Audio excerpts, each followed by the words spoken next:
एक राजा के एक रानी थी। वह दोनों अपने राज्य में बहुत खुश थे। राजा रानी रोजाना जंगल में शिकार खेलने जाते थे। एक दिन शिकार खेलते समय जंगल में रानी खो गई। राजा ने रानी को बहुत समय तक ढूंढा, परंतु रानी कहीं नहीं मिली। जंगल बहुत बड़ा था, रानी इधर से उधर जाती थी, पर उसे कहीं जंगल का किनारा नहीं मिला। रानी बहुत घबरा रही थी क्योंकि जंगल बहुत घना और डरावना था और रात होने वाली थी। रानी बहुत ज्यादा डर गई थी। तभी वहाँ उसे एक हाथी दिखा। हाथी बोला, आप कौन हो और यहाँ क्या कर रही हो? रानी बोली, मैं यहाँ खो गई हूँ और मुझे अपने घर जाना है।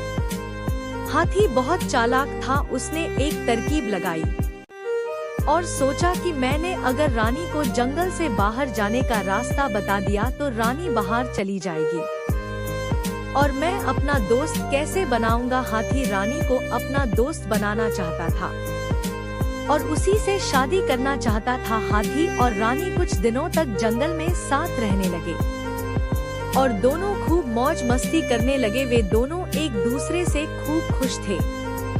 हाथी रानी से शादी की बात करने ही वाला था कि उससे पहले रानी पर शेर की नजर पड़ गई और शेर को रानी बहुत पसंद आई। शेर ने रानी से शादी करने की सोची और सोचा कि क्यों ना मैं जंगल का राजा हूँ तो इसे रानी मैं ही बनाऊं। हाथी और शेर में सिक्स लड़ाई होने लगी।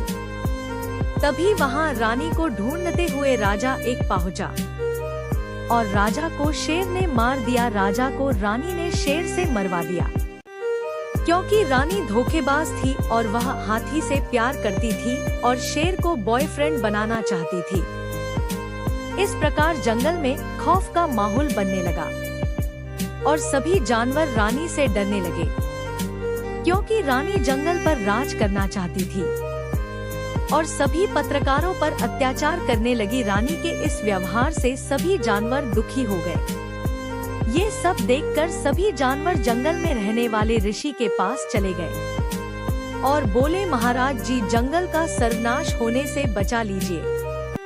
ये सब सुनकर ऋषि गुस्से से आग बबूला हो गया और रानी की तरफ निकल पड़ा। उसने रानी के इस दुर्व्यवहार की वजह से रानी को श्राप दिया और उसे कुतिया बना दिया। ऋषि ने रानी को कुतिया इसलिए बनाया क्योंकि आप लोगों ने चैनल को सब्सक्राइब और लाइक नहीं किया था।